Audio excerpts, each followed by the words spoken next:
Flight boss, bitch. You know. For sure. You're now listening to the Mind Eminentary's Moon. I am the Royal Archangel Uriel, and I'm here to carry out God duties and motherfucking responsibilities. Now, this video right here is for all my Leo INFJs out there. Now, you know, all of us INFJs, regardless of the zodiac sign, you know, we experience that abandonment or that validity issue where we don't know if we're validated on something good or bad. So when we start to put ourselves out in the world and things of that nature, we automatically get this new popularity and things of that nature, but we also experience when it's time for us to express our light, all hell break loose and all negativity and things, even when they started on good points. So for the most part, you're bringing in this new energy, right? Because based upon these times in your upbringing and since birth, you had to deal with something alone anyway, and all the deep ups and downs.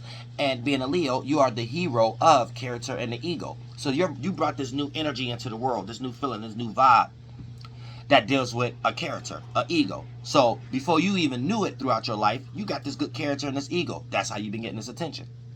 But for the most part, for you to get some reciprocation from the world, you also know when you start to reach those times of feeling smothered or drained, now as an INFJ, you're going to be able to look back because, you know, knowing another INFJ that's an astrologer, I'm going to help you. This adds a little bit more flavor to what you already know, what you already been experiencing.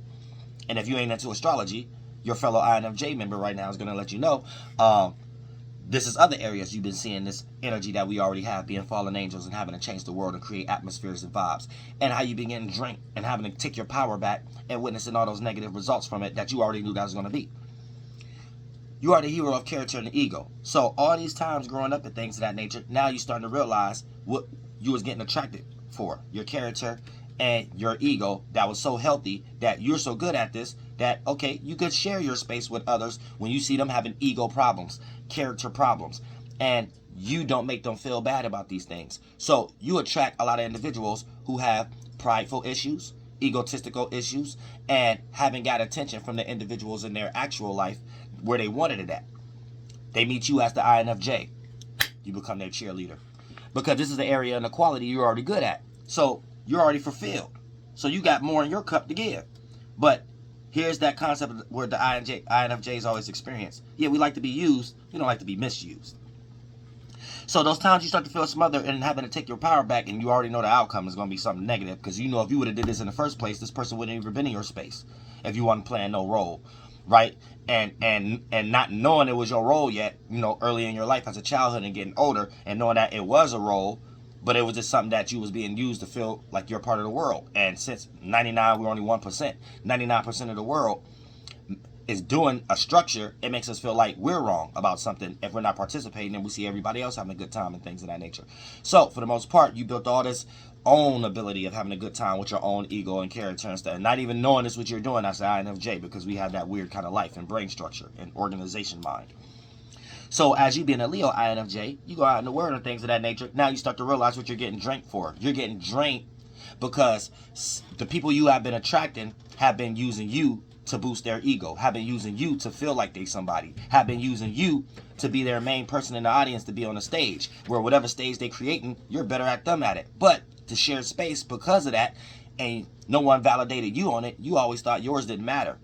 You know what I'm saying? So you always thought that's how the world is. It's here.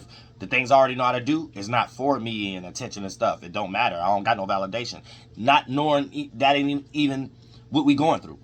Then when we get that from the world, we give more of ourselves to others, not even knowing that's what's going on, because that's the only way of getting reciprocation. The moment you stop wanting to see this person on the stage, and you like, hey, look at my stage that I've been building my whole life that I had to, and as the INFJ. The moment you stop boosting this person's ego and start saying, hey, look at this ego I always had, for you to even know who I am and stuff like that, and be attracted to me. The moment is, oh, that's a bad ego. You a narc. Oh, the moment, here come this family friend and associate. Nah, you got bad characteristics, traits. You ain't who I thought you was, type of concepts and things of that nature. And here's where you become the angel and the demon to your own or others' character or ego. So you have to keep that in mind. That's your superpower, being a Leo INFJ. And to make it all simple, you become a threat to others' ego and character just by you breathing, being around. And that's why you've been experiencing all that INFJ weirdness, where we don't have problems getting attention. It's just how it's done, how to go about it, and then do we want to do it at all once we see the circumference of it. You know what I'm saying? And that's how you know what you've been in with being a Leo INFJ.